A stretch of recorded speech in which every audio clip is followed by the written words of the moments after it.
Destroyed and deflated, but not defeated. A community is coming together to keep the spirit of Christmas alive for one Virginia Beach neighborhood. We told you first last night how vandals slashed inflatable holiday decorations outside at least 5 homes. After the story aired, viewers started coming forward asking how they could help. 13 News Now reporter Robert Boyd has a look at the generosity.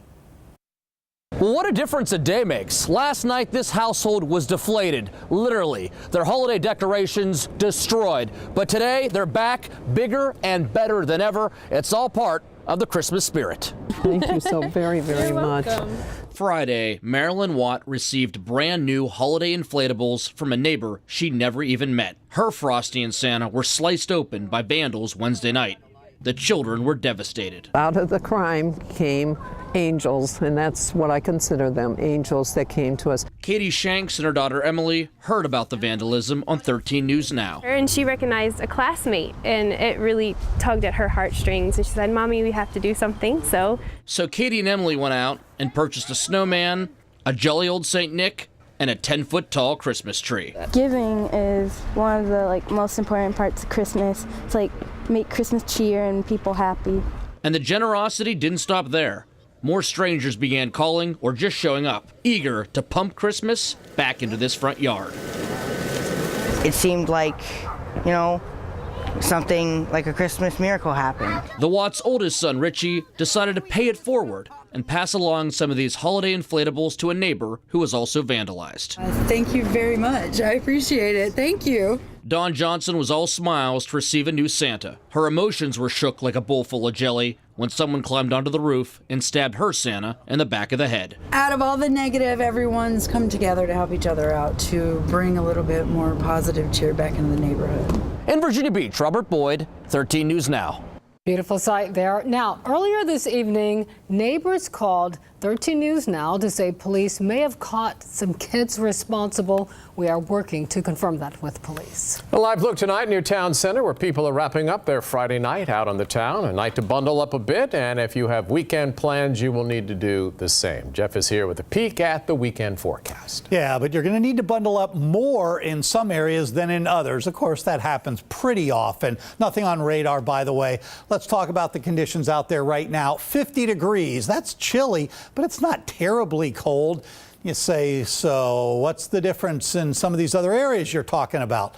Well, let me show you. Right now, 50 in Norfolk, but 31 in Chesapeake. So that is, my math is right here off the top of my head. 19-degree difference, literally just from one city to its next door neighbor. Now, the difference is, of course, Norfolk's right on the water, and that Chesapeake reading is in the extreme southern, much less inhabited portion of the city. Same thing with Virginia Beach. It's probably not 30. I know it's not 39 up near Shore Drive, probably not in Kempsville, but you get down near Pungo or even Oceana where the official reading is taken, and it is obviously a lot colder. So let's talk about sort of coastline versus, more rural areas and or inland spots.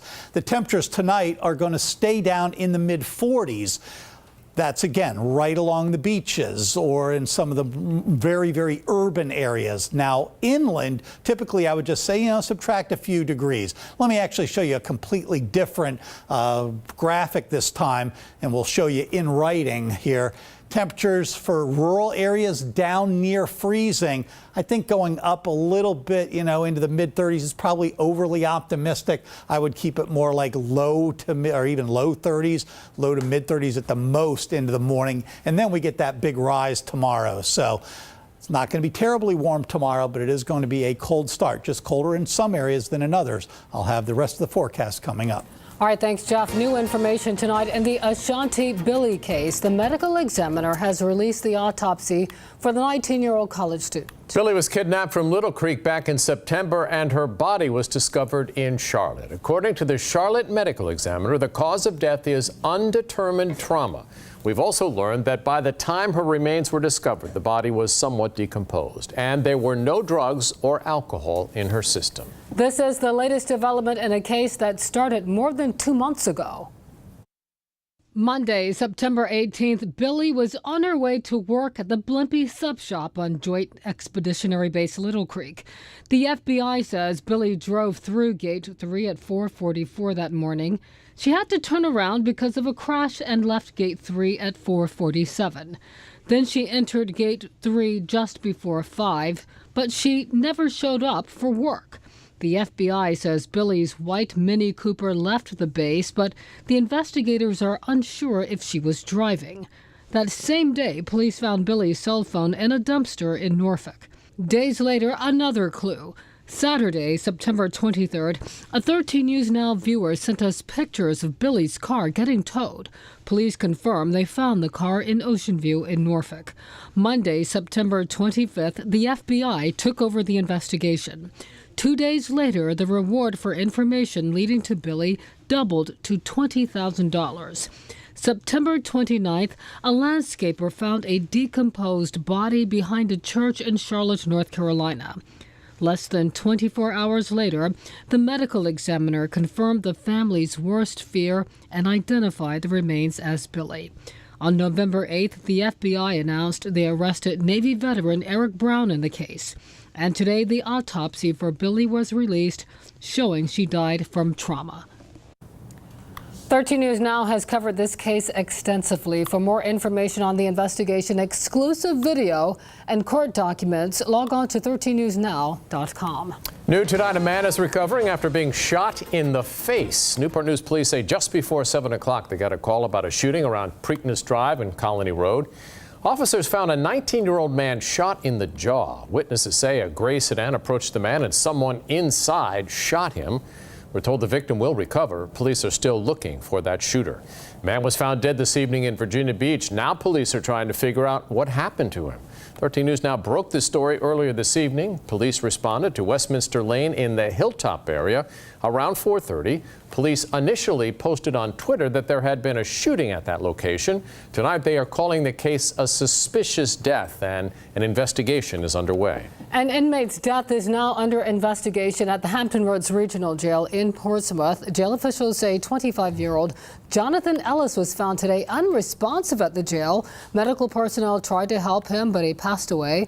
They have not released the cause of death. The jail has notified the Portsmouth Police Department, and there is also an internal review underway.